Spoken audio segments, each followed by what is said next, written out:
Bienvenidos, bienvenidas a este Centro Ágora. Ya saben que es el hogar de este ciclo de conferencias de Hacemos Barrio. Estamos ya en su cuarta edición, ni más ni menos. Y además nos decía o comentaba Virgilio que la quinta está ya en marcha. Así que esto es un sin parar, un no parar de seguir aprendiendo y conociendo. Bueno, nos vemos en el Ágora, todas y cada una de las personas que esta tarde nos acompañáis. Muchísimas gracias, como siempre, no nos cansamos de decirlo, gracias como siempre por estar aquí.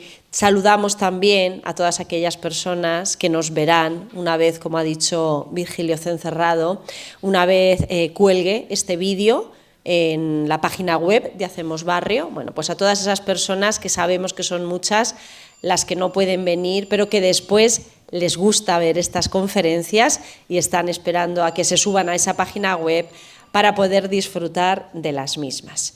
Bueno, pues vamos a saludar en primer lugar al médico especialista en endocrinología y nutrición, al que todos ustedes conocen de sobra, a Francisco Botella, Paco Botella. Gracias, muchísimas gracias, Paco, como siempre. Creo que es la tercera ocasión ya, cuarta ocasión ya en la que estás en Hacemos Barrio. Engrandeces este ciclo de conferencias y nos engrandecemos todos escuchándole, claro que sí. Bueno, un saludo también para el Ayuntamiento de Albacete, para la representante de la Federación de Asociaciones de Vecinos de Albacete, para Amparo Villar del Saz, su vicepresidenta. Gracias también, Amparo, por estar aquí, por acompañarnos. Y bueno, al organizador y alma mater de este ciclo de conferencias, como no, a Virgilio Cencerrado. Gracias, como siempre, por tu trabajo.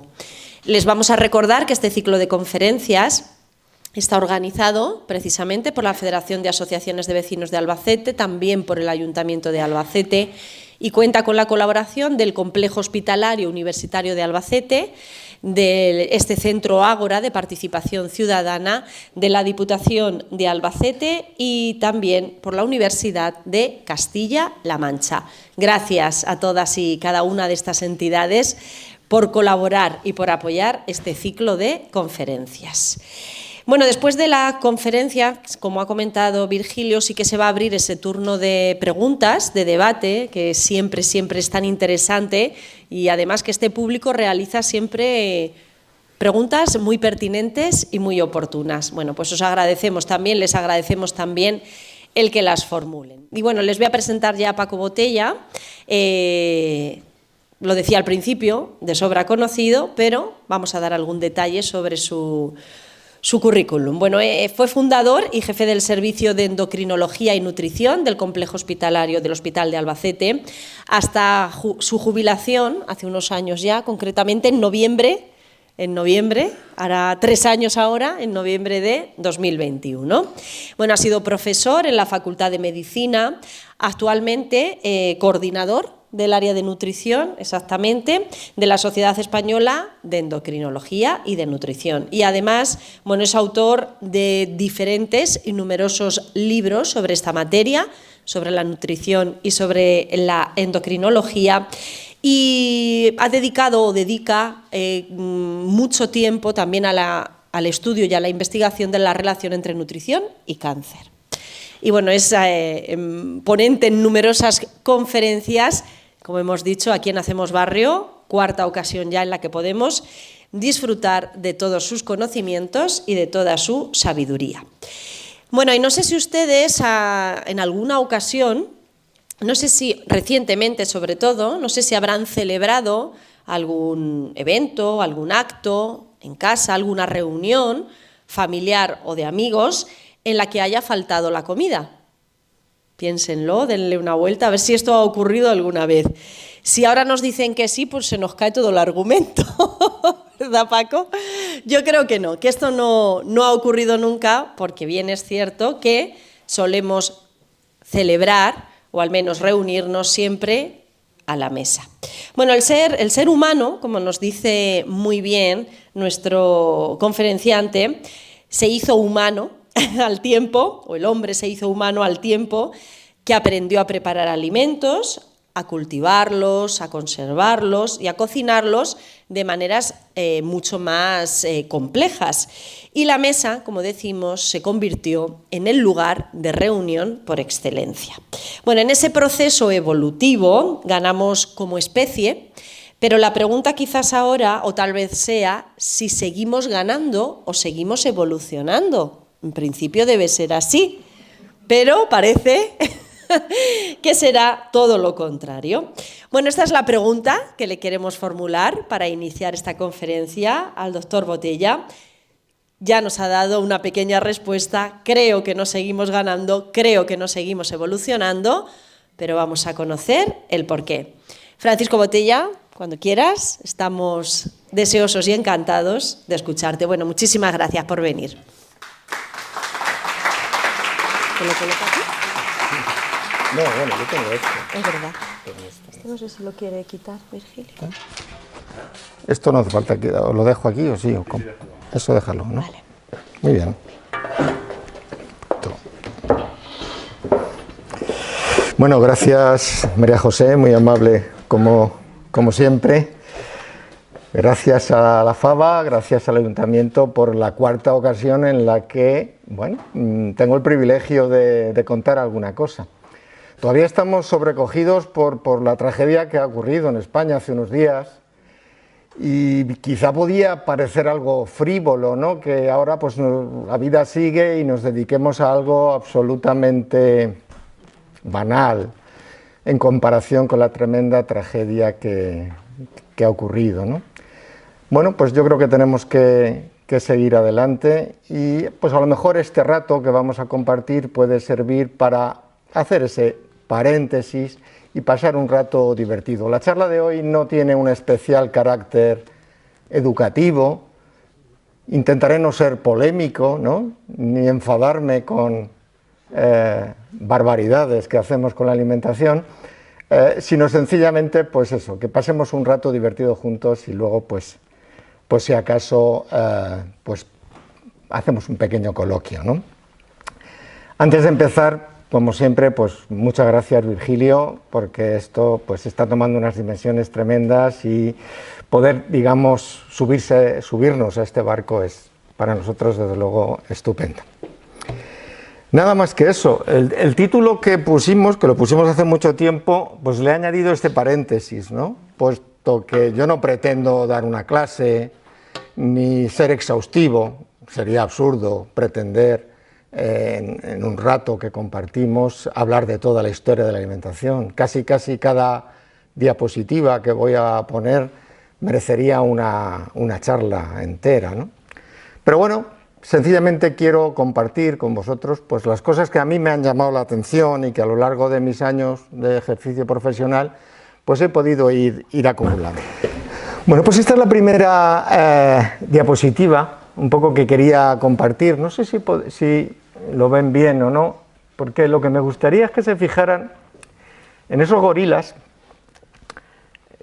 Lo que están comiendo es un irrelevante, es una broma, esto está hecho con inteligencia artificial y hicieron esa broma, ¿no? Cuando yo he cogido esta imagen, ¿no? Pero lo que quiero que nos fijemos,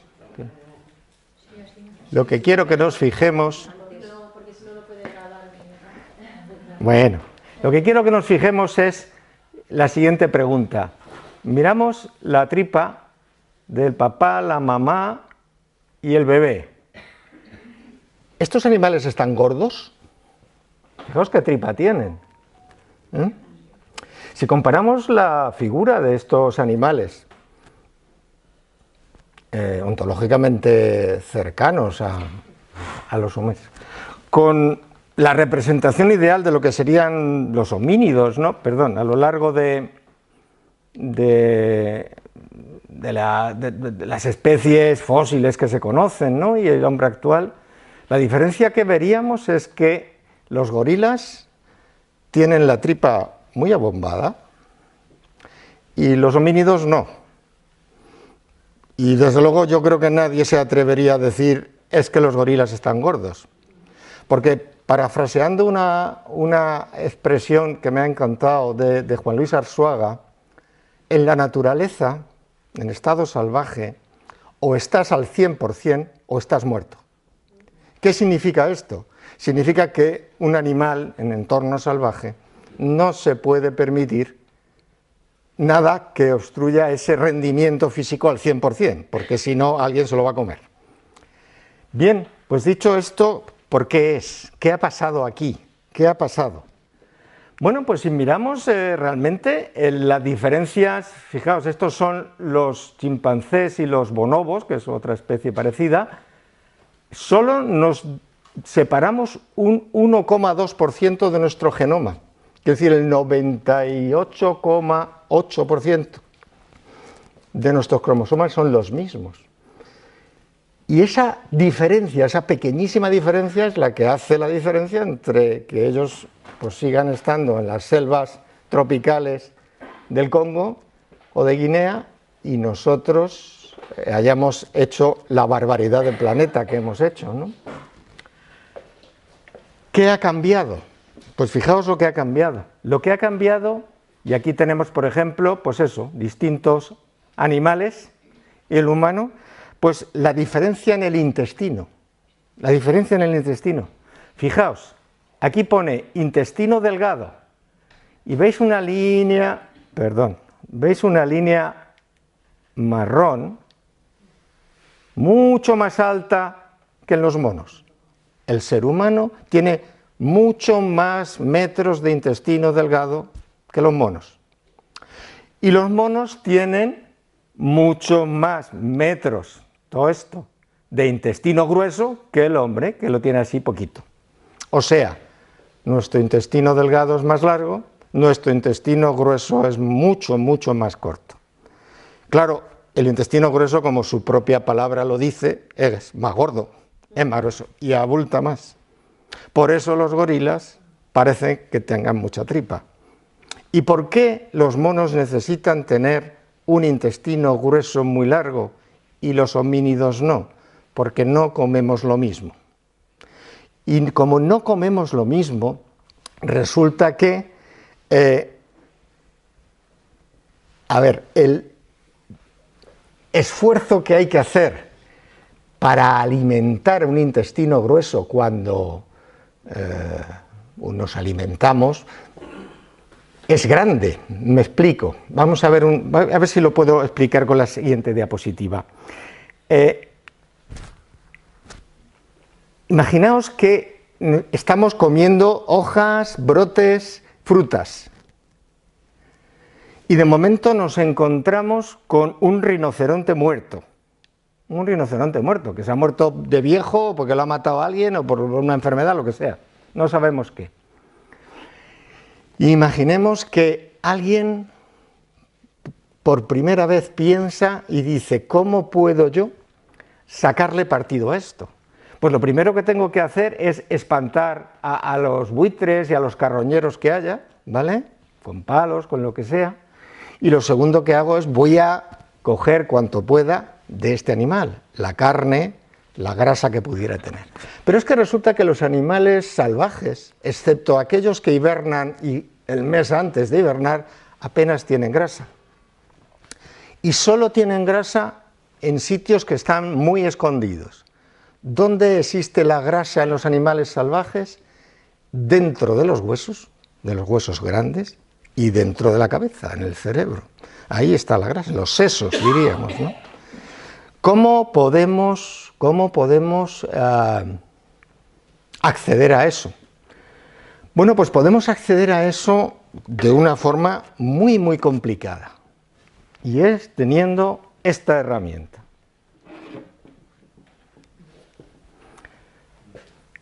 Hay quien dice que, bueno, esto lo he hecho yo el otro día dando golpes a una piedra, no es robado de ningún museo. Hay quien dice que esta herramienta, el pensar que esto pudiera ser útil, es un avance equiparable a lo que ahora sería el invento del teléfono móvil, en cuanto a avance para la humanidad. Con esta piedra yo puedo, si la cojo así, darle a la cabeza y romper el hueso. Y con esta parte yo puedo raspar de la piel y quitarle toda la grasa subcutánea que tenga y toda la carne que tenga, ¿vale? Bueno, pues esta herramienta la inventan los primeros homínidos y eso hace que tengan acceso a unos alimentos de gran densidad energética. ¿Qué es la densidad energética de los alimentos? Fijaos, aquí tenemos una hiena, un chacal, un buitre, y esto es unos restos de un búfalo, ¿no? Las costillas enormes que tiene un búfalo y la cabeza del búfalo, ¿no?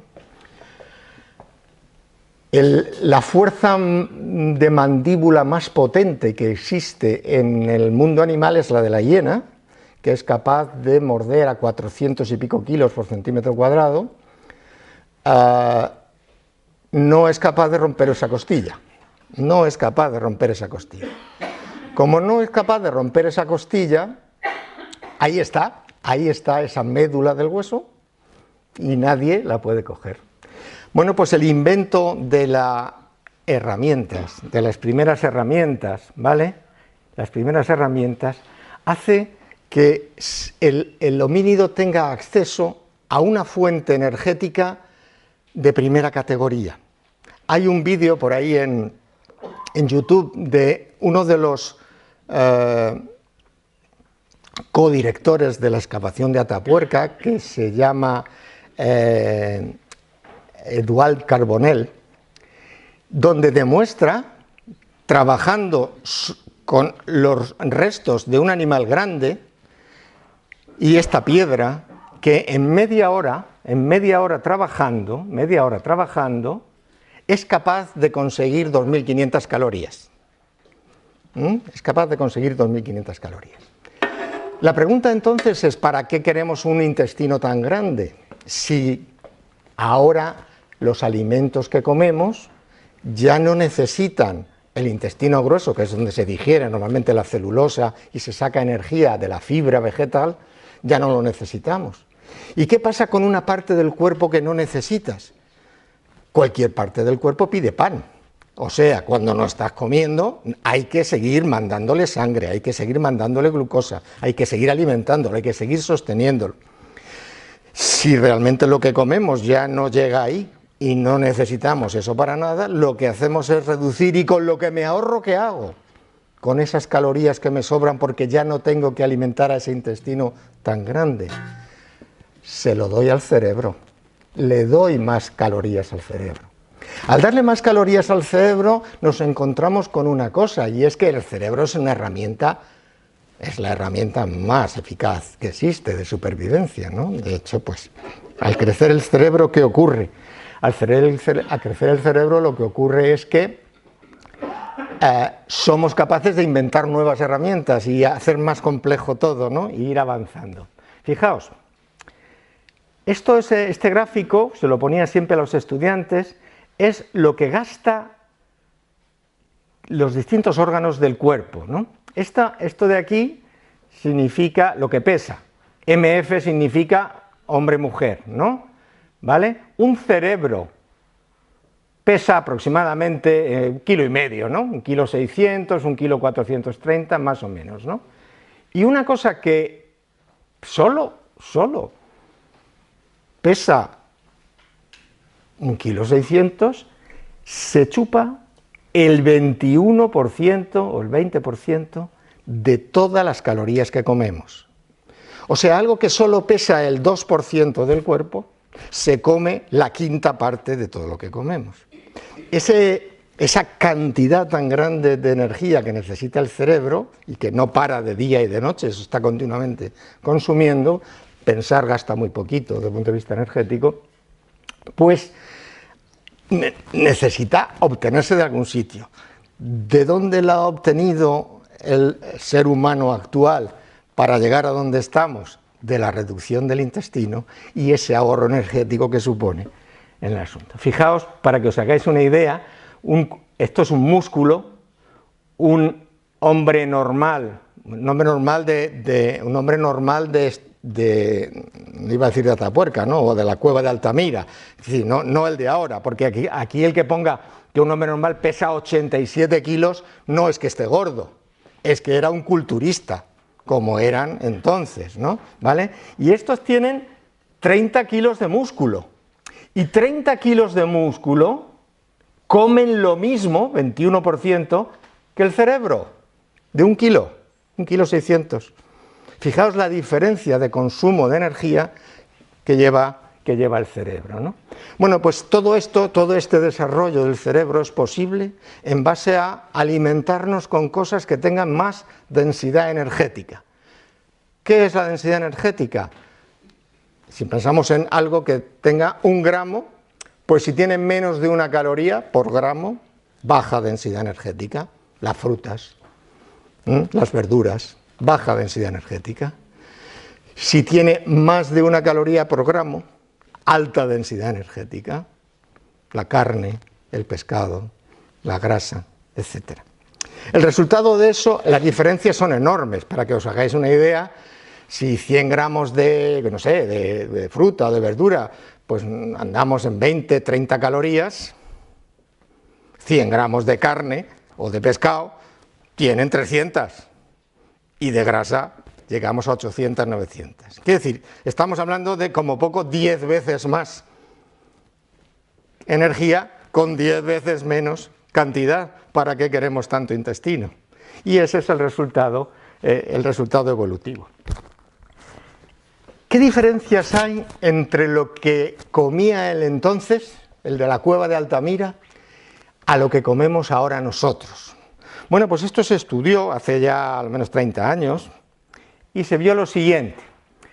La barra negra es lo que comía el hombre primitivo. La barra blanca es lo que comían, esto es un estudio norteamericano, pues los estadounidenses de allí. Y la barra gris, la barra esta gris, es lo que deberían de comer si comiéramos saludable. ¿Vale? ¿Qué diferencia hay entre los hombres primitivos y ahora? Los hombres primitivos tomaban muchas más proteínas, ¿vale? Los hombres primitivos tomaban menos hidratos de carbono y los hombres primitivos tomaban menos grasa, porque ya he dicho que la grasa es muy escasa en la naturaleza, ¿vale? Tomaban un poquito de alcohol, luego si queréis esto lo comentamos.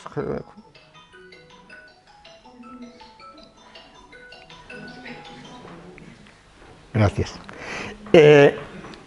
Pero cuando nos vamos a otras cosas, por ejemplo, fijaos que aquí aparece una raya larguísima.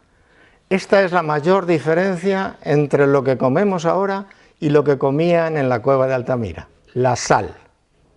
La sal es enorme, la cantidad de sal que tomamos ahora con la cantidad de sal que tomaban en esa época, ¿no? Otra cosa que hay muchísima diferencia, la fibra. El hombre primitivo tomaba más fibra, el moderno muy poquita, y las recomendaciones es que comiéramos tanta como comía él. Y de los azúcares ya ni hablamos. El azúcar en la naturaleza pues era pillar un panal de miel y que no te piquen las abejas, y alguna fruta muy especialmente madura, y no había muchas más fuentes de azúcar, por lo tanto es algo tremendamente apreciado, ¿no? Por tanto, las enormes diferencias son: el hombre primitivo comía más proteínas, menos carbohidratos, menos grasa, casi nada de sal y casi nada de azúcar, ¿no? Esas son las enormes diferencias que hay entonces. Todo esto viene acompañado de un aspecto fundamental. Vuelvo a citar a Juan Luis Arzuaga. Como sabéis, él, aparte de un autor de mucha divulgación muy bueno, ¿no? Y que sigue sorprendiéndonos con sus libros, él hizo la tesis doctoral y es especialista en biomecánica de la cadera, ¿no?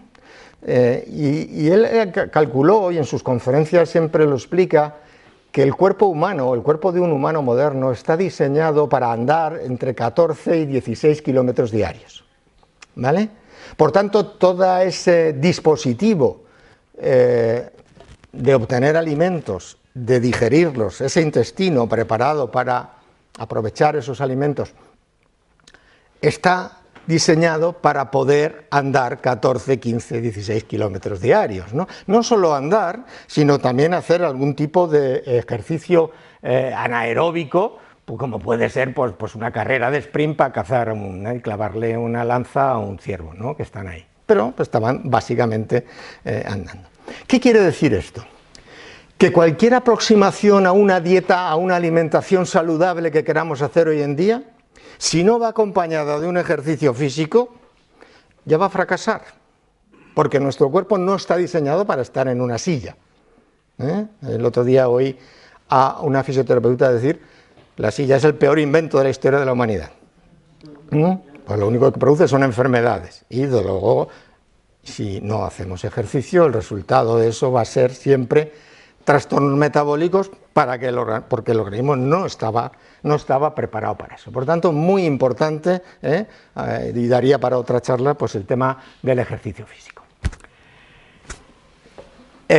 A raíz de estos conocimientos, sabéis que siempre hay una parte de la pseudociencia, de la falsa ciencia, que aprovecha conocimientos y, dándoles un barniz de verdad, trata de derivar determinados intereses, la mayoría de las veces económicos, ¿no?, hacia aspectos de moda o aspectos que no tienen realmente una base científica. Y uno de ellos es la dieta paleo, la paleodieta, ¿no? Es decir, si los hombres primitivos estaban tan bien, pues vamos a comer como los hombres primitivos, ¿no? Y entonces diseñan una serie de dietas en las que esto es sano y lo otro no es sano. Es muy curioso, no lo he traído porque ya lo he utilizado en las dos charlas anteriores y no quiero repetir las diapositivas, pero era un dibujo de dos hombres de Altamira alrededor de una hoguera hablando, y le decían uno al otro: hay que ver qué cosa más curiosa nos pasa, que el aire que respiramos es puro, el agua que bebemos es directamente del manantial, la comida es toda ecológica integral, y aquí no hay nadie que viva más de 30 y tantos años. ¿Qué nos pasa aquí? ¿Vale? Esta dieta paleo no tiene más base científica y es un poco una aberración desde el punto de vista de la sostenibilidad medioambiental. ¿Por qué es una aberración? Fijaos en lo que dice la paleodieta que hay que comer: verduras, frutas, huevos. No dice que sean crudos, porque como sean crudos sí que pierde el 50% de su valor nutricional. Frutos secos, y prácticamente, si veis, los frutos secos aquí sería la única fuente de grasa, porque dice que comemos carne salvaje o pescado. Carne salvaje, un poquito caro nos iba a salir el tema, ¿no? ¿Vale? Quiero decir, y además lo que se calcula es que con este tipo de alimentación, en los recursos agrícolas y ganaderos que hay actualmente, daría para que el planeta pudiera alimentar a 400 a 500 millones de habitantes. Los otros 8.500 millones nos tendríamos que morir de hambre, porque no habría recursos naturales, ¿no? El otro día, comentando esto, me preguntaba: bueno, pues el que se la quiera pagar, que se la pague, y el que no. Hombre, desde el punto de vista medioambiental no parece una cosa muy justificada, ¿no? Pero es que además, fijaos que esta dieta prescinde, está claro, de las dos primeras filas está claro, para eso sí que es mejor la dieta paleo, desde luego. Si no tomamos precocinados, no tomamos azúcares, no tomamos edulcorantes, tal, pues estupendo. Pero hombre, si no tomamos cereales, y no tomamos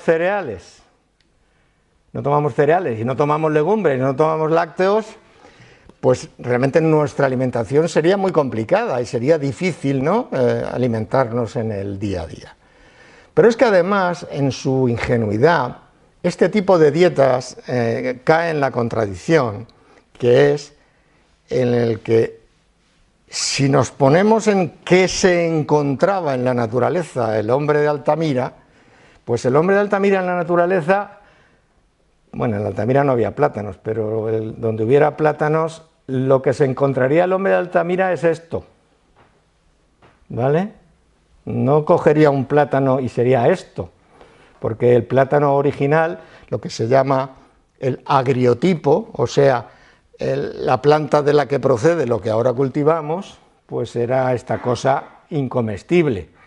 Y la manzana salvaje, pues tendría el tamaño de mi uña, serían unas bolitas así como cerezas pequeñitas, ¿vale?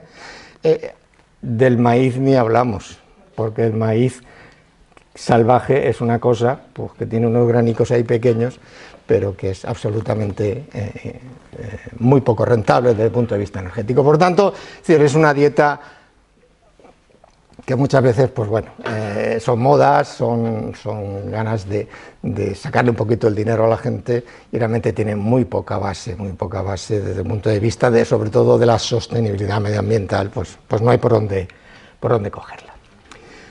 Una cosa que sí que hacía, y es otra cosa importante, es la conservación de alimentos, ¿no? De forma más o menos compleja, pero el hecho de conservar alimentos es un avance desde el punto de vista. Eso normalmente, bueno, pues las ardillas entierran las bellotas, las hormigas sí que recogen cosas para el invierno, pero la conservación de alimentos así como tal en la naturaleza, pues es una cosa rara, escasa, y que luego muchos animales pues no lo hacen, ¿no?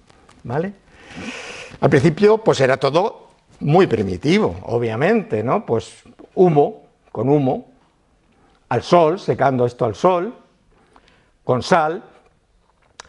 Bueno, o si vives en Yakutia, en Siberia, no hace falta nevera ni nada, porque esto es pescado fresco que está así de tieso, porque en verano, la temperatura en verano es de 2 o 3 bajo cero, y en invierno son 30 y tantos, con lo cual allí pues no tienen ese problema en conservar los alimentos, ¿no? O sea, pero la conservación de alimentos es una cosa que hay que tener siempre presente, que ha contribuido mucho a la forma de la alimentación y a nuestro éxito como especie humana. Y hasta aquí es lo fácil, porque hasta aquí éramos cazadores, recolectores, y más o menos pues está claro. No tenemos tampoco muchísima información, pero parece que la cosa es bastante simple de entender, habida cuenta de que la densidad de habitantes era bajísima, ¿vale? Ahora viene la agricultura, y digo, ¿ahora cómo nos metemos ya en este berenjenal? Pues la verdad es que tuve suerte porque a principios del verano, una muy amiga, que se llama María Ángeles Limorte, que por cierto está ahora en una situación personal complicada y le mando un cariñoso saludo, pues me dijo, oye, he estado en Madrid y he visto una exposición en el Museo Arqueológico que me ha encantado y es sobre la alimentación. Y es esta. Total, que in extremis conseguimos ir a Madrid a ver, y algunas de las fotos y diapositivas que voy a poner a continuación están sacadas de esta exposición en el Museo Arqueológico, que realmente merece la pena, que habla un poco de la alimentación en la antigüedad. ¿Vale? Aparece el Neolítico. ¿Qué pasa en el Neolítico? Se inventa la agricultura y la ganadería. Cambia totalmente la forma de la alimentación. Y empezamos a tener unas cosas, trigo, cebada, guisantes, habas, lentejas, yeros, que es una legumbre pequeñita, bezas, otra, almortas. O sea, ¿qué son? Cereales o legumbres que tienen la semilla gordita, suficientemente gordita como para que merezca la pena el esfuerzo, el gasto energético que yo hago en recolectarlos. ¿Vale? ¿Qué necesito para poder comer trigo, cebada, legumbres? Bueno, lo primero que necesito es un molino. Este es un molino más sofisticado, porque es de darle vuelta, echas los granos por en medio y va saliendo por abajo. Bueno, este es un molino más primitivo, que justo ayer le hice la foto haciendo una visita al Museo Arqueológico de Alicante, que es de la época del primeros del Neolítico, ¿no? Muy antiguo. Bueno, pues ya había una forma de moler, y por lo tanto poder acceder al valor nutricional de esos cereales. También se incorpora la ganadería, la oveja, la cabra, la vaca o el cerdo, aparecen muy pronto como animales domésticos. Y empieza el consumo de productos lácteos, ¿no? Por tanto, esto es una gran revolución, la disponibilidad de alimentos aquí es completamente distinto.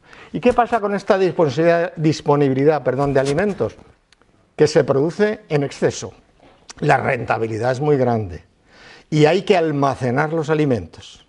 Entonces ya no es solo conservar, ahora es almacenar un exceso de producción, ¿vale? Bueno, aquí he puesto algunos ejemplos desde silos de poblados ibéricos o actuales de tribus africanas a distintas formas de conservar alimentos, ¿no? Es muy frecuente ver en Albacete torres defensivas que dicen, no, esto es del tiempo de los moros, de los musulmanes, no sé qué. que era para defenderse si te atacaban. Sí, era para defenderse si te atacaban, pero además los sacos de trigo te los guardaban allí. Es muy importante el saber esto, ¿no?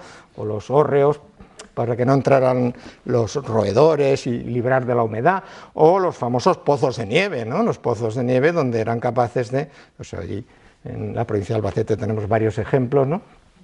Muy importante. Ya podemos almacenar alimentos para cuando no hay producción y ver con este exceso. Pero si algo contribuyó en ese momento a que pudiéramos aprovechar desde el punto de vista de la nutrición alimentos que crudos no hay forma con ellos, fue el invento de la cerámica, que viene muy en paralelo al de la agricultura. La cerámica que permite tratar a los alimentos para hacerlos comestibles. Un grano de trigo o una habichuela cruda no son comestibles y por lo tanto con la cerámica sí. Y la cerámica además no solo sirve para eso, sino que también sirve para almacenar alimentos, ¿no? Justo ayer en el museo también veíamos distintos tipos de cerámicas para distintos tipos de alimentos, adaptadas a uno para vino, otro para aceite, otro para salazones, etcétera, etcétera, etcétera, ¿no? O sea, poder aplicar calor dentro de un recipiente de cerámica es algo tremendamente importante y que también, hasta llegar incluso a formas muy sofisticadas, ¿no? Esto es para poner las brasas y encima cocer algo. Esto es el equivalente de la Thermomix de antes. Ese es el equivalente, ¿eh? Bueno, el resultado de eso, ¿qué es? Tenemos acceso a más alimentos, a más distintas clases de alimentos.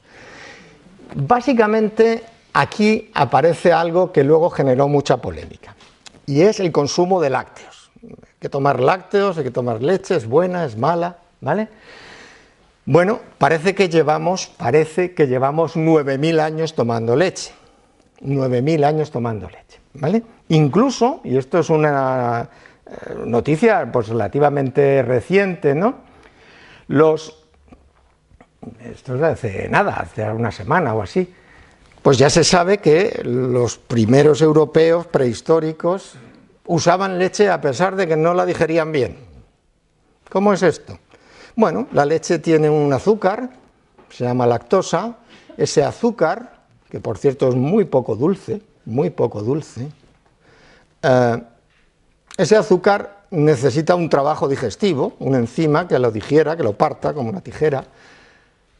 Y bueno, pues hay personas que no tienen esa capacidad. ¿Por qué no la tienen? Por la misma razón que el intestino grueso de los gorilas, pues porque esas células que fabrican lactasa, el organismo decía, ¿para qué quiero yo a alguien aquí haciendo lactasa si cuando tenga 6 años yo ya no voy a tomar leche en mi vida? Estamos hablando del hombre de Atapuerca. Pues quito esas cosas porque no las tengo que dar de comer para ahorrar desde el punto de vista energético, ¿no? ¿Vale? Y por lo tanto, durante decenas de miles de años, cientos de miles de años, a partir de los 5 o 6 años, no se toma leche, porque sienta mal, porque no soy capaz de digerir ese azúcar, ¿no? Bien, empieza la agricultura, empieza la ganadería. Empieza la ganadería y ahí se ven unas cosas muy interesantes, y es que si yo tengo ganado y tengo una cabra y resulta que la cabra le da de mamar al cabrito y yo me como el cabrito asado al horno, si sigo estimulando la ubre y el pezón de la cabra, sale leche. Y esa leche o se la doy a mi hijo si yo soy una madre que no tiene leche, y mi hijo sobrevive, o me la como yo. Pero si me la como yo, resulta que a mi hijo le sentaba bien. Pero si me la como yo me da gases, se me hincha la tripa, me da diarrea, muchos ruidos, estoy incómodo, se me quita el hambre, ¿vale? ¿Qué me pasa aquí? Bueno, pues me pasa que hay algo que no me sienta bien, ¿no? Pero tengo esa leche y es una pena. Pero bueno, como me sienta mal, la dejo ahí, no me la tomo. Y se me olvida que la tengo ahí en un cacharro y resulta que cuando voy 3 días después, eso no es leche, eso se ha hecho agriado, se ha hecho sólido. ¿Qué hago yo con eso? Pues si se ha hecho sólido ese agregado, la pongo en este recipiente, no se ve muy bien. Lo siento, no se vea bien. Esto es taller del museo también. Esto es una cerámica que tiene agujericos. Es una quesera antigua del Neolítico. Es una quesera. ¿Vale? Entonces cuando se cuaja esa leche, y yo pues empiezo a aprender, pues si le echo flor de cardo resulta que se cuaja. Y la dejo ahí, que se le vaya todo el caldo, y luego la prenso, la empujo bien para que se quede lo más compacta posible, y me como eso, que no le había puesto el nombre todavía, pues resulta que me sienta mejor, O si resulta que se ha hecho ácido porque le ha entrado una bacteria por ahí, se ha hecho ácido y esto ahora se ha cuajado, ¿esto qué es? Una cosa así ácida que me tomo, así cremosa, y resulta que me sienta mejor. Por eso empezó la gente a tomar queso y a tomar yogur, porque no tienen menos lactosa o nada, Y por eso pone aquí, los europeos consumían leche milenios antes de poder digerirla. Hoy día existe evidencia auténtica, por ejemplo, está perfectamente documentado por los historiadores romanos que los íberos comían queso por un tubo, o sea, pero comían muchísimo queso, ¿vale? Y los íberos no tenían tolerancia a la lactosa. ¿Qué pasa con eso? Hombre, pues que es una forma de aprovechar proteínas, calcio, vitamina A y vitamina D, que de otra forma pues no la podría tolerar. Por lo tanto, la leche es una ventaja evolutiva. Y es una ventaja evolutiva en el que hace 9.000 años ocurre una cosa, y hay una mutación. Sabéis que las mutaciones son darwinianas, se hacen al azar totalmente, y en una de las mutaciones resulta que esas células que producían lactasa del intestino no se mueren, el cuerpo no prescinde de ellas, se le quedan. Eso que es negativo desde el punto de vista evolutivo si tú no tienes que tomar leche, porque es como tener un hijo que no da, y que pues el resultado de eso es que a mí me sienta estupendamente la leche. Y si me sienta estupendamente la leche, ¿qué ocurre? Pues ocurre lo siguiente, y este artículo también es relativamente reciente, ¿no? Fijaos, hace 9.000 años, que hay evidencia de que los hombres primitivos consumían leche.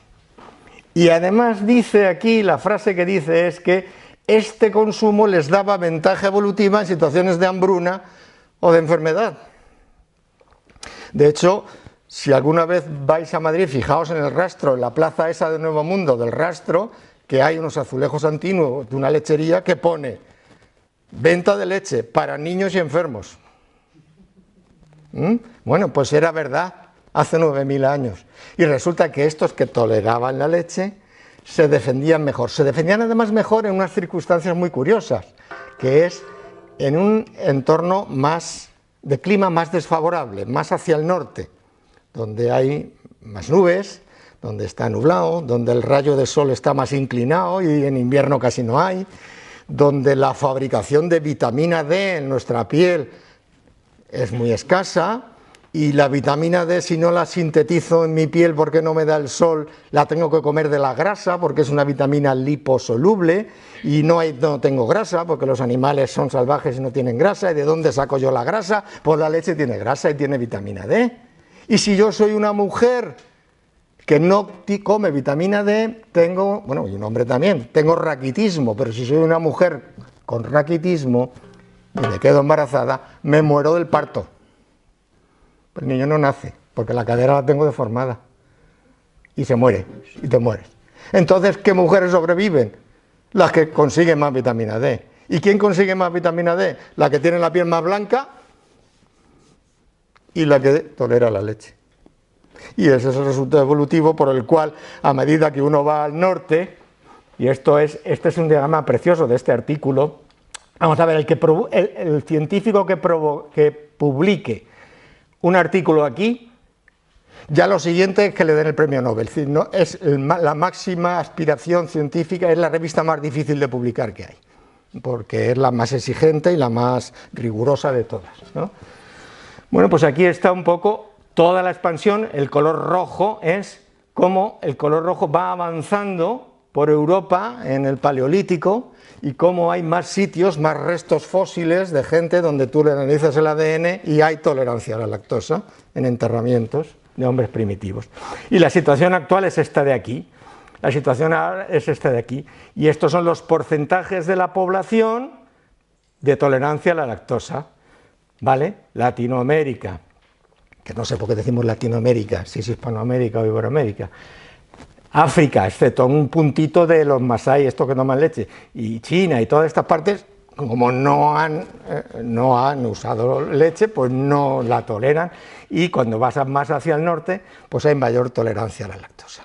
Por tanto, tomar leche buena o mala es un recurso nutricional que el que pueda lo aprovecha y el que no, no, y no tiene la cosa más historia. Es una ventaja evolutiva cuando tú no tienes otra posibilidad de alimentarte con otra cosa, y hasta hoy pues hemos llegado con eso. Ni es bueno, ni es malo, ni es un ogro, ni un demonio.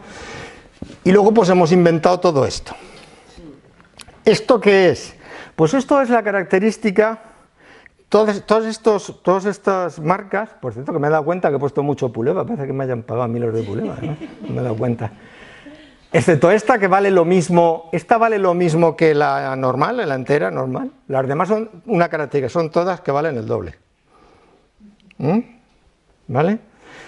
Hemos inventado hacerle cosas a las leches, luego volveremos sobre esto, poniéndole una cosa que se llama alimentos funcionales, que lo veremos luego. Bueno, pues ya tenemos una opción muy grande de cosas para comer, y ahora lo siguiente que tenemos que ver es, que tenemos que decidir es qué como y qué no como, ¿no? ¿Qué como y qué no como? ¿Por qué decimos tal cosa se come y tal cosa no se come? ¿Vale? Bueno, pues esto obedece, y está muy bien explicado en este libro buenísimo que se llama Bueno para comer, de un antropólogo, Marvin Harris, tiene un montón de libros preciosos sobre antropología y la alimentación, y que dice que realmente que decidamos comer o no comer alguna cosa depende de lo peligroso que sea, es decir, no comemos leones porque la posibilidad de que te coman ellos a ti es la misma, entonces no te compensa, ¿vale? O el rendimiento energético, ya lo comenté antes, si es algo que tiene la semillita tan pequeña, imaginaos que no tengo yo ni una máquina de recoger nada, ¿no? Semillas de amapola. Si no tengo máquinas para recoger semillas de amapola, como me tenga que alimentar de semillas de amapola, gasto muchas más calorías que las calorías que me da la amapola, no la puedo comer, ¿vale? O el interés general del grupo, que eso lo trataremos luego, ¿no? Y entonces así cada comunidad, cada colectividad va decidiendo qué es lo que se come y qué es lo que no se come por aquí, no se come por aquí. Y como anécdota, esta diapositiva también la he puesto muchas veces, ¿no? Aquí tenemos saltamontes fritos, chapulines de México, y aquí tenemos caracoles de aquí, caracoles. La diferencia entre uno y otro es que los que comen saltamontes odian y les resulta asqueroso los caracoles, y los que comemos caracoles odiamos y nos resulta asqueroso los chapulines. Nutricionalmente no hay ninguna diferencia, por lo tanto energéticamente es lo mismo, y culturalmente pues uno dice, ¡ay, qué asco!, y el otro dice, ¡ay, qué asco vosotros!, y ya está, no tiene la cosa más historia, ¿vale? Y cuando hablamos del interés general del grupo, es decir, consumir sobre todo determinados animales puede atentar al interés general del grupo. Y para ello se crean los tabús religiosos. Los tabús religiosos se hace un tabú cuando en su día algo tuvo sentido, pero el momento en el que se tomó la decisión de que algo no era bueno hacerlo, ya se ha alejado tanto en el tiempo que se nos ha olvidado por qué. Y no, sencillamente porque esto la religión lo prohíbe, ¿vale? En su día la religión lo que hizo es apoyar desde el punto de vista antropológico la supervivencia del grupo, pero ahora no tiene sentido. Entonces, ¿qué pasó entonces? Si yo tengo una vaca y la vaca le pongo un arnés y me labra el campo, si la caca de la vaca cuando se seca es el único combustible que tengo para calentarme, para hacer la comida, y la leche de la vaca la utilizo para hacer yogur diluido, que es muy típico de la alimentación en la India, pues no me puedo comer la vaca, porque si me como la vaca me alimento esa semana y luego no tengo quien me labre el campo, no tengo con qué encender el fuego y no tengo leche para ponerle al té que me tome. Y digo, pues la vaca es sagrada. Que por cierto, la mayoría de las vacas estas que hay por la India, por la calle, ahora, no son vacas, son machos. Las vacas están atadas en una cuerdecica en la puerta de la casa para cogerle la leche, ¿vale? O sea, que las vacas son sagradas, sí, y cuando no dan leche ya las sueltan y hay asilos de vacas y ese tipo de historias, ¿no? Pero tiene que ver con el interés del grupo, lo mismo que tiene que ver con el interés del grupo la comida halal o haram, prohibida o permitida, la comida kosher de los judíos. Es decir, son todo, desde el punto de vista antropológico, razones, es decir, si yo, un cerdo, necesito que tenga agua porque los cerdos no sudan y necesitan revolcarse en líquido, ¿y de qué guarros son que se revuelcan en su orina? No, si tuvieran el lago de los cisnes se revolcarían en el lago de los cisnes, porque no lo tienen, ¿vale? El resultado de eso es que si no tengo agua porque vivo en un sitio desértico no puedo tener cerdos, porque me contaminan el agua y a ver qué agua bebo yo luego.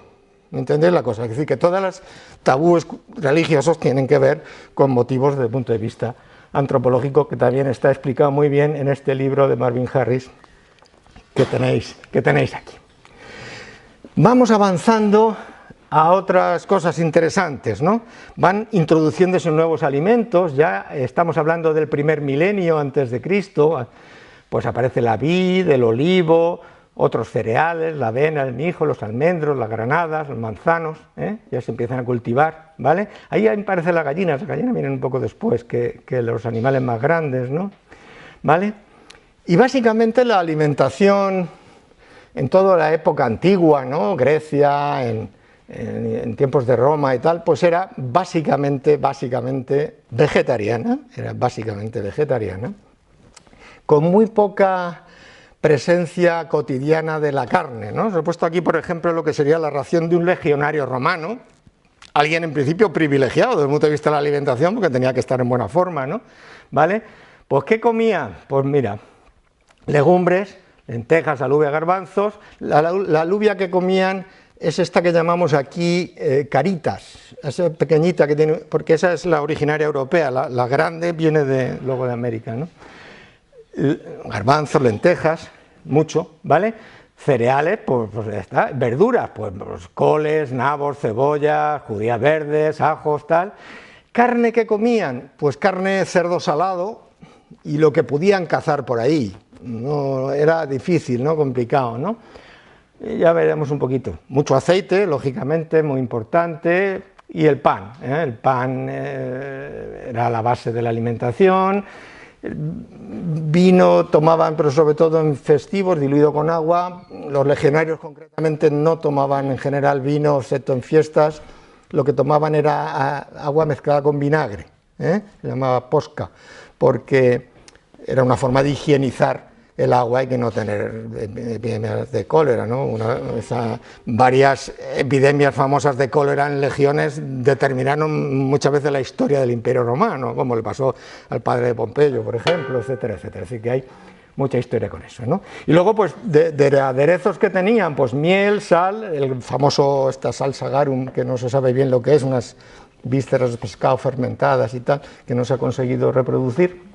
Pero básicamente la alimentación del día a día era vegetariana, aunque luego lo que vemos en las películas son estas orgías, tal, una cosa ahí tremenda, tal y cual, ¿no? Lógicamente, y aquí os pongo un poco a los dos personajes más famosos de la historia, uno era Lúculo, Licinio Lúculo, era un hombre tremendamente rico, y que hacía cosas muy extravagantes, como sopa de lengua de alondras de 10.000 pajaricos que mata para hacer un plato de sopa, y esas barbaridades de esa, ¿no? Era más ostentación un poco del asunto, ¿no? Sí que era famoso, que era el sitio donde la más alta cocina había en tiempo de Roma, ¿no? Aunque el primer libro realmente de gastronomía es este, esto se puede encontrar, está en la biblioteca, yo tengo una edición en casa. Es el primer libro de recetas que se conserva, ¿no? De Marco Gabio Apicio, donde ya hace un poco, se dedica a la gastronomía como tal, ¿no? Merece la pena ver un poco, con poquitas cosas, qué cosas tan ricas hacían. Pero esto era, digamos, la excepción. Lo normal, ¿qué era? Lo normal era comer pan y algo, o legumbres y algo. Hay una frase que se llama olera et legumina. Olera en latín viene a ser algo así como gachas de lo que sea, y legumbres, ¿vale? que era un poco la base de la alimentación de la gente, ¿no? Porque solo los ricos tenían cocina en su casa, los demás comían por ahí. Y esto es un plato de gachas, no se ve muy bien, pero esto es un plato de gachas, que son de ahora, que se podía estar comiendo perfectamente un legionario romano, ¿vale? Y esto es un plato de lentejas con chorizo, que la única diferencia con el plato romano es que el chorizo no era colorado porque el pimentón no había, pero chorizos había y lentejas había, es decir, lentejas con chorizo seguro que comían los romanos día sí y día también, ¿vale? Y lo más importante era el pan.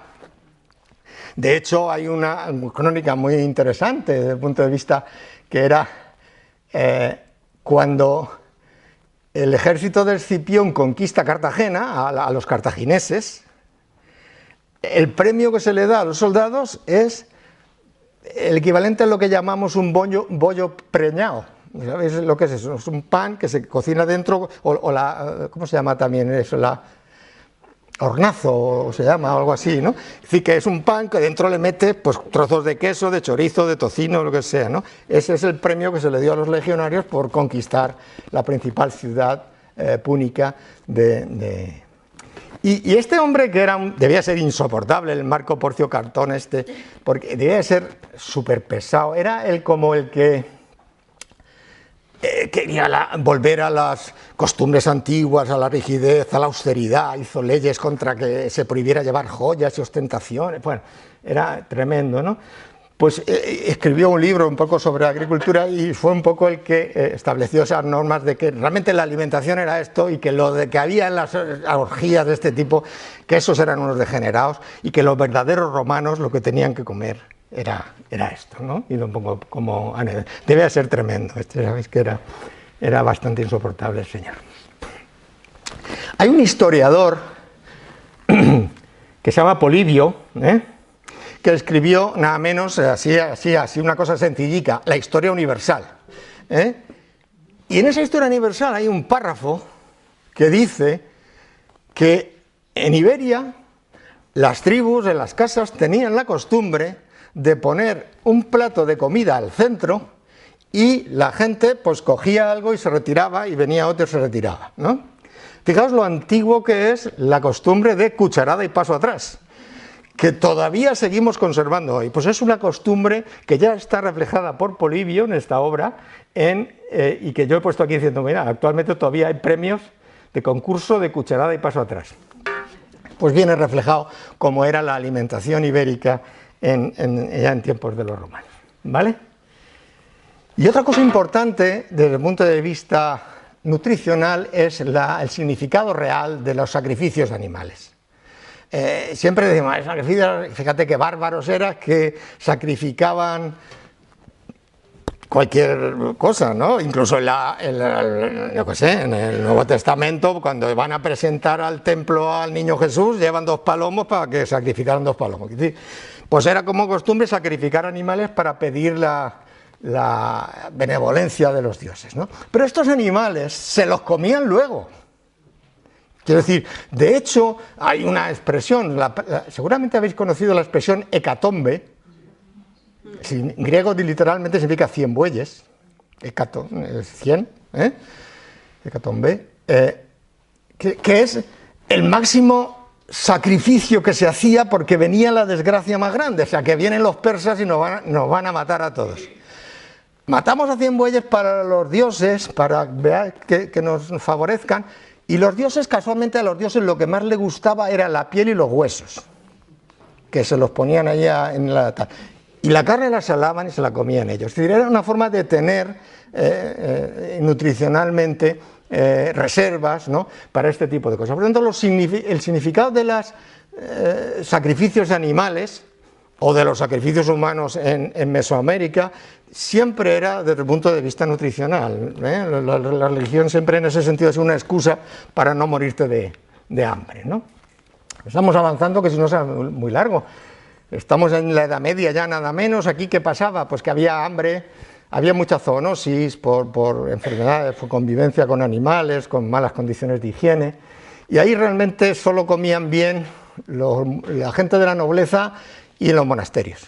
En los monasterios sí que se ha registrado muy bien un poco las raciones diarias que se calculaban, algunas son auténticamente desproporcionadas, del tipo de 6.000 calorías diarias, ¿no?, para cada monje, ¿no?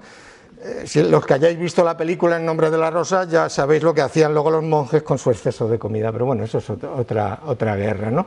¿Vale? Pero bueno, no hay especialmente cambios, excepto al final de la Edad Media, inicio de la Edad Moderna, empieza a ocurrir una cosa, empieza a ocurrir que los viajes en barco que se hacían de cabotaje, o sea, nunca perdías mucho de vista la costa, ¿no?, por el Mediterráneo, o por el norte hacia Irlanda, hacia Inglaterra, o hacia Países Bajos, pero nunca estabas muy lejos de ningún sitio, pero empiezan a viajarse para más sitios más lejos, ¿no? Y al viajar a sitios más lejos empieza a morirse gente de una enfermedad que nunca había existido, ¿no? A la gente se le caían los dientes, se desangraban, se empezaba a sangrar las encías, o una heridita pequeña que se hacía no le cicatrizaba, y se acababan muriendo, ¿no? Esta enfermedad, que como sabéis, como habéis podido adivinar, es el escorbuto, ¿no?, empieza a aparecer con los viajes muy largos, ¿no?, de manera que había que calcular a dónde voy yo con un barco para que luego, cuando empiece a faltarme determinado tipo de comidas, pues no se sabía cuál era, ¿no? Hay hipótesis absolutamente peregrinas, ¿no?, acerca de qué remedios pudiéramos tener para combatir el escorbuto, ¿no? Como anécdota, fijaos que aquí, y además me hizo gracia, ¿no?, que en la exposición esta dice que aquí justo a final de la Edad Media aparece el membrillo, ¿no? El membrillo tiene una característica muy común, es muy rico en pectina y es capaz de hacerse esto que llamamos dulce de membrillo o carne de membrillo. Pero claro, dulce de membrillo o carne de membrillo ahora nos da risa, que es muy barato. Pero conseguir azúcar entonces equivalía, para que os hagáis una idea, 1 kilo de azúcar era el equivalente al salario de un peón de campo de un año. ¿Vale? Luego veremos alguna cosa más. Quiero decir, era un alimento que en los barcos solo se incorporaba para consumo de los oficiales. Nadie cayó que los oficiales tardaban mucho más en tener escorbuto que los marineros de a pie. Y fue porque el dulce de membrillo conserva vitamina C, porque al poner con miel o azúcar, que es reductor, conserva un poquito de vitamina C, ¿no? Y era una forma, pero no se dio cuenta nadie, ¿no? Eso se ha sabido a posteriori, ¿no? Cuando se dieron cuenta de qué pasaba fue este médico escocés, James Lind, que hizo lo que se considera el primer estudio científico prospectivo de la medicina, porque lo que hizo fue a los que se estaban muriendo en el barco ponerlos a unos en una fila en este lado y a otros en otra fila en el otro lado y empezar a darle cosas distintas a unos y a otros, hasta que vio que en una de las pruebas que hizo, dándoles zumo de lima, un cítrico, los que estaban en esa fila no se morían y los otros sí que se morían. Y se descubrió entonces que los cítricos tenían algo, no se sabía entonces lo que era, que curaba ese tipo de cosas, que se sabe que está en muchos otros productos frescos y tal y cual, ¿no? Y es la primera vez que se descubrió un poco un tratamiento. De hecho, desde entonces, esto se utilizó como arma secreta y no se dijo a los demás y tal, bueno, se cargaban toneles de cítricos en los barcos como remedio para esto, por eso fue muy posterior. Bueno, esto es una anécdota, ¿no? Vamos a la Edad Moderna y aparece el gran choque de intercambio cultural. Este intercambio cultural enriqueció muchísimo, ¿vale? Estos son así los alimentos más normales actualmente que pudimos incorporar: los pimientos, el maíz, las habichuelas, el aguacate, los cacahuetes, los tomates, las patatas, las calabazas o el pavo, ¿no? Esas cosas vinieron todas de América. Nosotros a ellos, por supuesto, les intercambiamos pues, el trigo, la vid, el olivo, los cerdos, los caballos, los vacas, en fin, un intercambio, un enriquecimiento, ¿no? Que básicamente es la gran incorporación que ha habido desde el punto de vista de la disponibilidad de alimentos hasta la actualidad. Y quiero hacer un poquito de énfasis en esto como anécdota. Ya digo que aquí era para pasar un rato un poco divertido y de divulgación, ¿no? El chocolate se utilizaba entre los aztecas como moneda. Las semillas de chocolate, que son duras y aguantan bastante, se utilizan como moneda, ¿no? Incluso hay crónicas de frailes en la conquista que pues decían, pues un maravedí vale 4 semillas, o luego ahí van variando los precios o lo que fuera, ¿no? Y se utilizaba en amargo, es una cosa amarga que se utilizaba para condimentar alimentos, ¿no? Digamos así, ¿vale? Sin embargo, cuando llega a Europa, llega justo con la gran revolución que se produce en la alimentación, y es que había sitios muy fáciles de producir azúcar, más o menos fáciles, ¿no? Y entra a través de España mezclado con azúcar, como producto de lujo. Es decir, las damas de la alta nobleza invitaban a sus amigas a tomar el chocolate, siempre venía como el chocolate, no siempre ponían con el artículo, como algo de lo más exquisito que pudiera existir, ¿no? O sea, el máximo lujo, ¿no? Realmente. Y a mí me llamó la atención, y ahora que ya están, perdón, están poniendo las luces de Navidad, que vamos a cantar villancicos, y he puesto ahí la letra de Hacia Belén va una burra, que dice, cargada de chocolate, y que lleva su chocolatera, rin rin, su molinillo,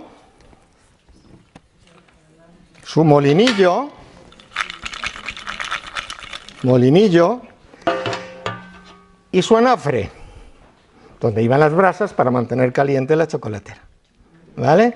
Eso hemos estado cantándolo todavía sin saber que estábamos cantando. Eso es verdad.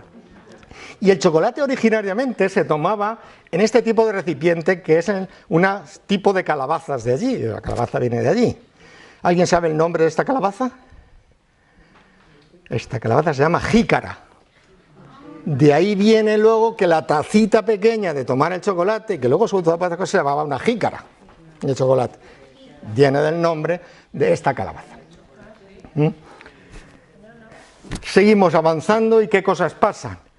Pasan cosas como un gran avance en la conservación de alimentos. Empieza a haber conservas, se sabe que primero, porque en las ánforas estas de los romanos, pues lo que hacían era taparlas con cera de abeja o taparla con resina de pino, pero bueno, algunas se estropeaban, y luego pues empieza a ver que si le pones una capa de grasa, no entra en contacto con el aire, aguanta más, si previamente lo cueces, etcétera. Empieza a haber una serie le añades sal, una serie de historias que desembocan en las conservas. Asimismo, tenemos la revolución industrial, empieza a haber ingenios en el campo, y el resultado de eso pues es también un cambio en la rentabilidad a la hora de producir determinados alimentos, y luego empieza el gran boom de los conservantes. No le tengamos tanto miedo a los conservantes, volvemos un poco a lo mismo de antes. Si no hubiera conservantes de los alimentos, pues el planeta Tierra daría para que viviera actualmente 1 de cada 10 de los que estamos aquí. Los demás nos tendríamos que morir de hambre, porque no podríamos tener alimentos frescos para todos, ¿no? Por tanto, cuando nos tomemos un jamón, que no nos asuste que ponga E316 o E250, sobre todo estas dos, como no lo... Perdón, como no nos lleve el jamón, más vale que no nos lo comamos, porque puede producir enfermedades. Por tanto, eso es un poquito lo que vamos ganando en conservación de alimentos. Pero claro, uno de los problemas de la revolución industrial es que aparece de algo que valía el sueldo de una persona al año, ¿no? Y fijaos hasta qué punto valía que este joyero, este es un joyero de la reina Isabel la Católica, se conserva en el Museo de la Catedral de Granada, y la gente al principio se creyó que era un joyero. Bueno, pues era un azucarero. Era el regalo más preciado que le podían hacer a la reina, era tener azúcar, eso era una cosa absolutamente exquisita, ¿no? Y se ha convertido luego en algo tan banal como todo esto, Por supuesto que me da lo mismo que sea azúcar, panela, integral, de caña, moreno, blanco, miel, agave, azúcar. Todo eso es azúcar. Y eso no forma parte de la alimentación saludable.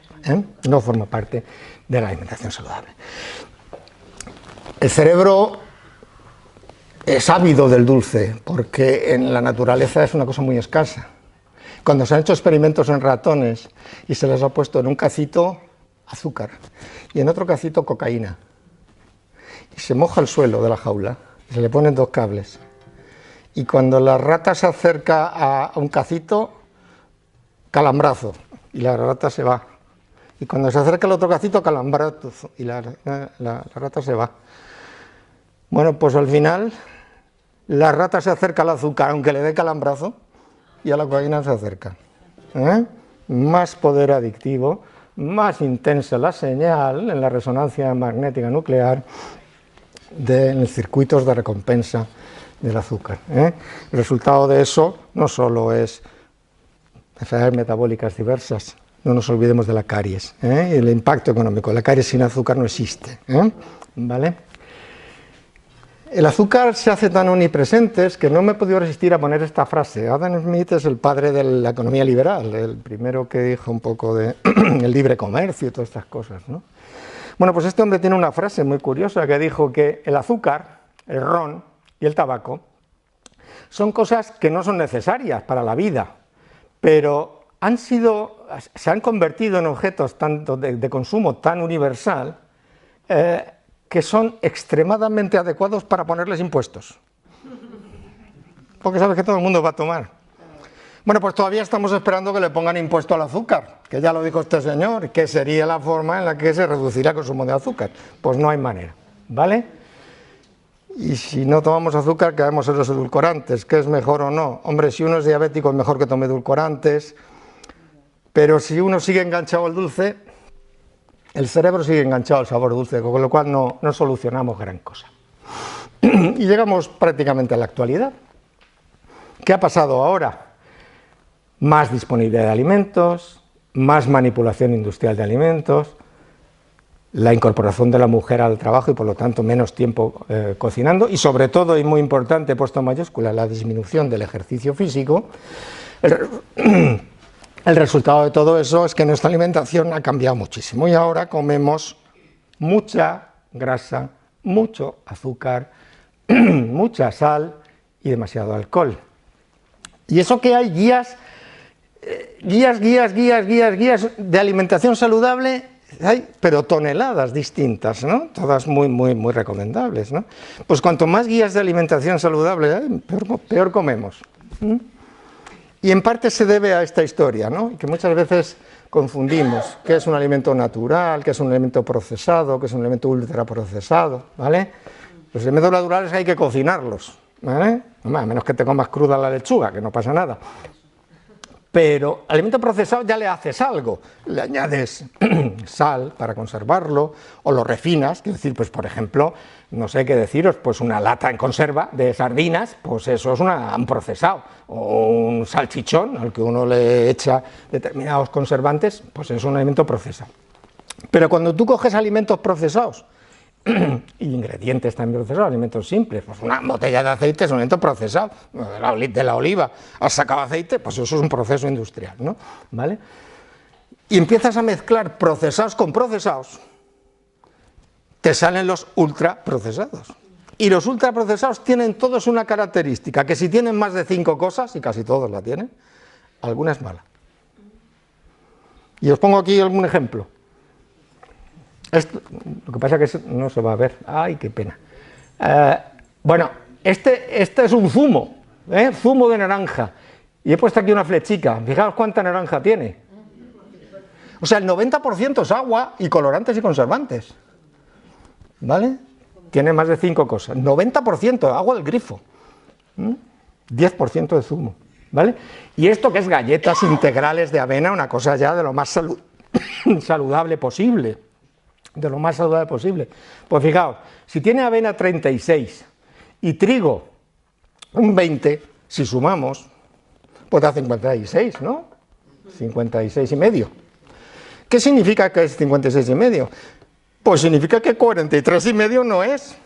¿Y 43 y medio qué es? Porque ahí ya no pone porcentajes. Grasa vegetal, que es eufemismo de aceite de palma, azúcar, jarabe de glucosa, que es otro azúcar, fructosa, que es otro azúcar, etcétera, etcétera. El 40 y tantos % de esa galleta integral saludable de avena buenísima es azúcar. Y nos están engañando. Más de 5 ingredientes, uno es malo. Y ya incluso, fijaos el último. Grasa vegetal, nata vegetal de Mercadona. Dice, tiene mantequilla, ¿vale? Grasa vegetal. 18% de palma, palmiste, no sé qué, no sé cuánto, estabilizante, conservante, no sé cuánto, más de 5 ingredientes, algunos mal. Alimentos ultraprocesados. ¿Vale? El resultado de eso, ¿qué es? Obesidad. Obesidad. Es la epidemia del siglo XXI, ¿vale? Y es lo que está haciendo infinitamente rico a determinadas industrias, ¿vale? Por ejemplo, no sé si sabéis que esta empresa, Novo Nordisk, una empresa danesa, se ha convertido en la empresa de mayor capitalización bursátil de Europa. Ha superado al conglomerado del lujo, que se llama, que es esta de Louis Vuitton y el champán no sé cuántas, todas esas de Dior no sé cuántas, ¿no? Novo Nordisk factura ya más dinero con de los 3 medicamentos que hay para adelgazar, que funcionan, porque que no funcionan hay miles. 2 son de ellos. El resultado de eso es no dan abasto a suplir al mercado mundial, ¿no? O sea, es un negocio tremendo. Pero el negocio tremendo no solo es de la industria farmacéutica, también tiene que ver mucho el negocio de los productos light, ¿vale? Tiene que ver de las cápsulas para adelgazar. Este además me ha hecho mucha gracia, le he puesto, ya es que no nos sale uno de sorpresa, porque es antipicores. Es antipicores. Y además adelgaza. Una cosa ahí. Pero bueno, que en Albacete estamos proliferando clínicas de todas las clases, es decir, que estamos yendo y si abren más es porque no es porque quiebren, es todo lo contrario, ¿no? O sea que aquí haciendo amigos. Nos hemos vuelto locos todos, ¿o qué es lo que pasa? Porque nuestra alimentación no es buena, y como no es buena tu alimentación, pues para corregirlo, pues tómate alimentos funcionales, tómate superalimentos, ¿no? Inventamos aquí cosas, yo qué sé, ¿qué es esto? Bayas de goji, aguacate, chía, quinoa, sí, son alimentos normales, ni buenos ni malos, y con sus propiedades buenas, malas, regulares. La chía pues tiene pues un poquito de capacidad de absorber agua y es un poquito gelatinosa, lo que sé, la quinoa pues parecido a la lenteja, sí. Todo como muy poco fuste, ¿no? Como para ese bombo que se le da y que nos creamos que de esto nos vamos a salvar. Y sobre todo, además, eso hace, y volviendo a aquella diapositiva de la leche que puse, que todas estas leches y todos estos productos que llevan cosas añadidas, Activia, no sé cuántos, Vitalinia, no sé, todo ese tipo de cosas que les han añadido cosas para cobrarnos el doble justo de lo que vale, porque como nuestra alimentación es tan mala, vamos a ponerle las cosas que tú deberías haber tomado, pero no has tomado, para que te las cobre yo luego. Entonces, cuanto menos sepas y peor comas, más gano yo dinero con tu ignorancia, ¿no? Que eso es un poco el asunto, ¿no? Y fijaos, uno dice, pone suplementos, y tú vas a cualquier herbolario, cualquier sitio de estos de, yo qué sé, de venden 50 euros, 20 euros, ¿cuántos? Citrato de calcio, madre mía, pues, antioxidantes, yo qué sé, es decir, toda una serie de productos, y la gente se lo cree, y muchas personas además, esto es una pena, sobre todo aquellas personas, a lo mejor con un nivel sociocultural más bajo, o un nivel económico más bajo, que se gastan un dinero que a lo mejor no tienen, creyéndose que así pues le va a salir el pelo, o las uñas van a ser más bonitas, o yo qué sé, o van a adelgazar por tomar alguna cosa de estas, ¿no? ¿Vale? Y como no tomamos fibra, vamos a tomar pastillas de fibra, y pastillas de fibra, 20 y tantos euros de fibra, pero cómprate Salvado del Mercadona que vale 1,50 el kilo. No tienes que comprar estas cosas. O tengo el colesterol alto, pues me tomo para bajar el colesterol y me tomo todas estas cosas, el Danacol, el no sé cuántos, tal, todo más caro, ¿Por qué? Suplementos, tal, para bajar el colesterol. Chico, haz ejercicio, eso gratis, ¿Vale? La tensión, tomamos mucha sal, nos sube la tensión y a tomar pastillas para la tensión. Engordamos, nos hacemos diabéticos, pastillas de insulina, sí, estamos locos, Nos hemos vuelto locos con la forma. Y estoy acabando. Pues para esto se inventó la dieta mediterránea, que es la única que ha demostrado que mejora la salud, que mejora, no es la única, hay otras que también lo han demostrado, pero bueno, es decir, que en nuestro medio es la buena, ¿no? ¿Vale? Y fijaos qué cosas características tiene la tiene la dieta mediterránea, ¿no? Fijaos que en general todas las pirámides, la idea de la pirámide es que lo de abajo es más importante, ¿vale? Más grande, y ya a medida que subimos, menos importantes, ¿no? Bueno, pues resulta que lo más importante es el ejercicio, no comer solo, o sea, las relaciones sociales al comer, no comer solo mirando la tele, ¿vale? Y luego las prácticas culinarias tradicionales, luego beber agua y líquidos, luego pues la fruta, las verduras, el aceite, tal, las frutas, no sé qué, y vamos aquí subiendo, ¿vale?, las raciones y tal, ¿vale? Eso lo podéis ver en cualquier, está en ubicuo en todas las internet, ¿vale? Pero esa es la forma saludable de comer, y con eso no hay que tomar suplementos de ninguna clase, ¿eh? Suplementos de ninguna clase hay que tomar, ¿vale? Claro, uno se puede liar, y si a lo mejor dice esta hoja, voy a poner la dieta mediterránea, y ahora comes esto, lo otro y tal, y yo cuando he puesto esto, lo he puesto intencionadamente espeso, para que no lo veáis, porque hay formas mucho más fáciles. Fijaos qué fácil es hacer la dieta mediterránea.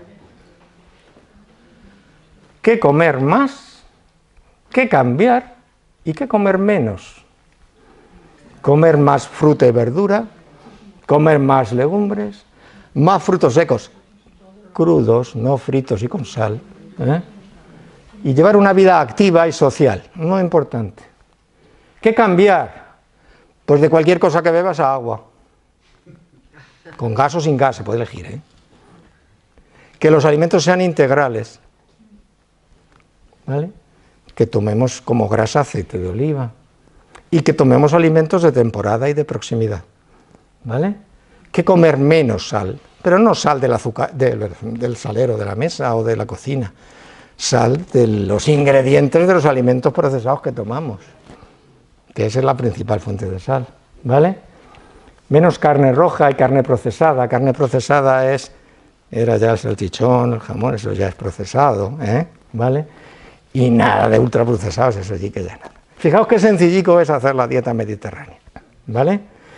Bueno, pues con esto y esta foto cerca de Tus, preciosa de la semana pasada, pues muchísimas gracias, ¿vale?